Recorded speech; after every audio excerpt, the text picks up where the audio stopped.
ஒரு கொலை, அதுவும் ரொம்ப கச்சிதமா செய்யப்பட்ட ஒரு கொலை. வெளியில இருந்து பார்க்கும்போது இது ஒரு பயங்கரமான கொலை மாதிரி தெரியும். ஆனா உண்மையை தோண்டி பார்த்தா அதுக்குள்ள ஒளிஞ்சிருக்கிறது ஒரு நம்ப முடியாத துரோகத்தோட கதை.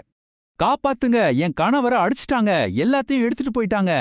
நடுராத்திரியில ஒரு இளம் பொண்ணோட இந்த கதறல் சத்தம் தான் அந்த தெருவையே இழுப்புச்சு. பயமும் வழியும் கலந்த அந்த குரல் தான் ஒரு கொடூரமான குற்றத்தோட முதல் பக்கத்தை திறக்க போகுதுன்னு அப்போ யாருக்குமே தெரியாது. வெளியில இருந்து பாக்குறவங்களுக்கு பிரியங்காவும் தேவ்கிருஷ்ணாவும் ஒரு பர்ஃபெக்ட் கப்பிள். சோஷியல் மீடியாவுல சுத்தி இருக்கிறவங்க மத்தியில அவங்கள மாதிரி ஒரு ஜோடி இருக்க முடியாதுன்னு தான் எல்லாரும் நினைச்சாங்க. ஆனா அந்த அழகான போட்டோக்கு பின்னாடி ஒரு பயங்கரமான உண்மை ஒளிஞ்சிருந்தது. அவங்களோட வாழ்க்கைக்கும் நடந்த குற்றத்துக்கும் சம்பந்தமே இல்லாத மாதிரி இருந்ததுதான் எல்லாரையும் பெரிய அதிர்ச்சிக்குள்ளாக்குச்சு. சரி வாங்க, முதல்ல அந்த ராத்திரி என்னதான் நடந்துச்சுன்னு பாப்போம். பிரியங்கா முதல்ல சொன்ன கதை என்ன தெரியுமா? அவங்க போலீஸ் கிட்ட சொன்னது இதுதான். ராத்திரி நேரத்துல முகமூடி போட்ட கொள்ளைக்காரங்க வீட்டுக்குள்ள வந்துட்டாங்க. அவங்க ரொம்ப மூர்க்கமா தாக்கி என் கணவரை கொன்னுட்டு நகை பணம் எல்லாத்தையும் எடுத்துட்டு ஓடிட்டாங்க. பாவம், பரிதாபத்துக்குரிய ஒரு விதவையா அவங்க எல்லார் முன்னாடியும் நின்னாங்க. ஆனா போலீஸ் விசாரணைய ஆரம்பிச்சதும் இந்த கச்சிதமான கதையில கொஞ்சம் கொஞ்சமா விரிசல் விழ ஆரம்பிச்சது. அவங்க ஆழமா தோண்ட தோண்ட அந்த அழகான கல்யாண வாழ்க்கையோட அசிங்கமான இன்னொரு முகம் மெதுவா வெளியே வர ஆரம்பிச்சது. போலீஸ்க்கு வந்த முதல் பெரிய டவுட்டே இதுதான். 2 பேரோட குடும்பமும் சொல்றதுக்கும் சம்பந்தமே இல்ல. பிரியங்காவோட குடும்பம் அவனை உயிருக்குயிரா காதலிச்சான்னு சொல்றாங்க. ஆனா தேவகிருஷ்ணாவோட குடும்பமும் அவளுக்கு அவனை சுத்தமா பிடிக்கவே பிடிக்காதுன்னு அடிச்சு சொல்றாங்க. இப்ப பாருங்க, ஒரே விஷயத்த பத்தி 2 பேரும் மாத்தி மாத்தி பேசுறாங்க. இதுவே சந்தேகத்தை கவுப்பிருச்சு இல்லையா? அப்பப்பா, இந்த வார்த்தைகளை கேட்கும்போதே எவ்வளோ அதிர்ச்சியா இருக்கு பாருங்க. நீ எனக்கு செட்டே ஆக மாட்ட, உன்னோட கலர்ல இருக்கிற ஒருத்தரை நான் கல்யாணம் பண்ணிக்கிட்டேன், என்னால நம்பவே முடியல. இது தேவ்கிருஷ்ணாவோட அக்கா போலீஸ் கிட்ட சொன்னப்பதான் இந்த கேஸோட போக்கே மொத்தமா மாறுச்சு. ஒரு மனுஷனை அவனோட நிறத்தை வச்சு இவ்ளோ கொடுமைப்படுத்த முடியுமா? தேவ்கிருஷ்ணா அனுபவிச்சது வெறும் வாயால திட்டுறது மட்டும் இல்ல, அது ஒரு மென்டல் டார்ச்சர். பாருங்க, அடிக்கடி அவரோட கருப்பு நிறத்தை வச்சு கேலி பண்றது, நீலாம் என் லெவலுக்கல்லன்னு சொல்றது, திரும்ப திரும்ப டைவர்ஸ் கேட்கறது, அவரோட சொந்த வீட்லயே அவரை ஒரு மதிக்காத ஆளா நடத்துறது.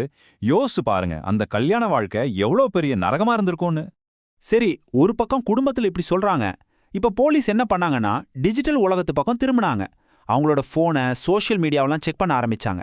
அங்கதான் ஒரு பெரிய ட்விஸ்ட் காத்துட்டு இருந்துச்சு. பிரியங்கா தன் கணவரை அவ வாழ்க்கையிலிருந்தே அழிக்க நினைச்சதுக்கான ஆதாரங்கள் அங்கதான் கிடைச்சது. இது ரொம்ப ரொம்ப முக்கியமான ஒரு பாயிண்ட். கவனிங்க, அவங்க இன்ஸ்டாகிராம் அக்கவுண்ட்ல டான்ஸ் வீடியோஸ்லாம் நிறைய போடுவாங்க போல.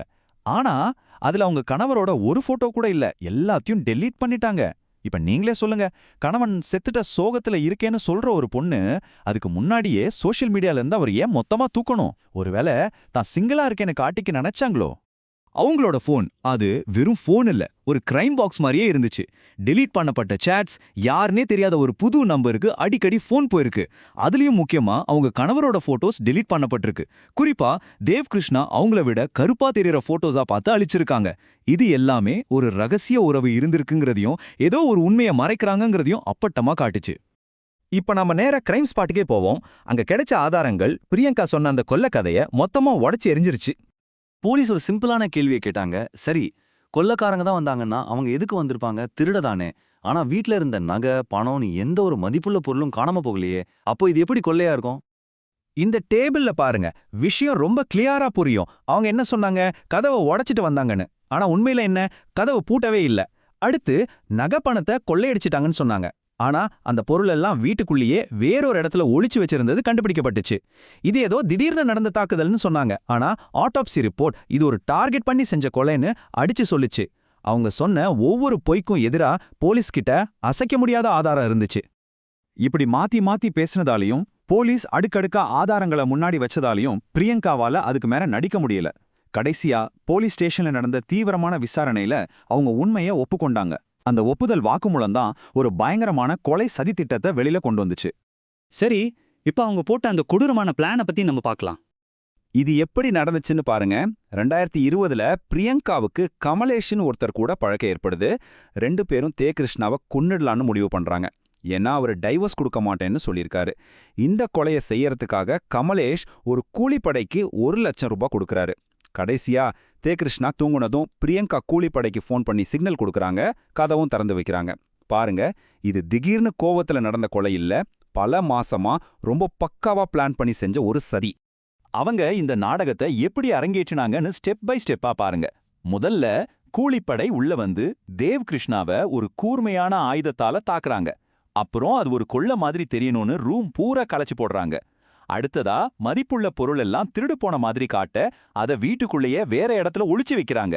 நாலாவதா பிரியங்கா தன்னையும் ஒரு பாதிக்கப்பட்டவளா காட்டிக்க அவங்க கைய லூசா கட்டிக்கிறாங்க. கடைசியா கொஞ்ச நேரம் கழிச்சு காப்பாத்துங்கன்னு கத்திக்கிட்டே வெளியே ஓடி வராங்க. அப்பப்பா, இந்த ஒவ்வொரு ஸ்டெப்பையும் கேட்கும்போதே நமக்கு உடம்பெல்லாம் நடுங்குது இல்லையா? சரி, இந்த கொடூரமான கொலைக்கு பின்னாடி இருந்த அந்த அசிங்கமான காரணம் என்ன?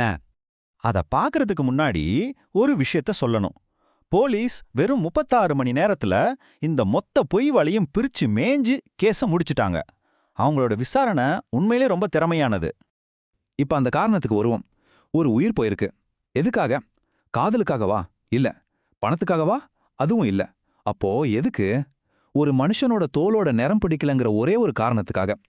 இந்த கேஸோட மிக கொடூரமான விஷயம் இதுதான். அழகுங்கிறது நிறத்துல இல்லைன்னு நாம எப்பதான் புரிஞ்சுக்க போறோமோ தெரியல. கடைசியா நான் உங்களை ஒரு கேள்வி கேட்டு இந்த பகுதியை முடிக்கிறேன்.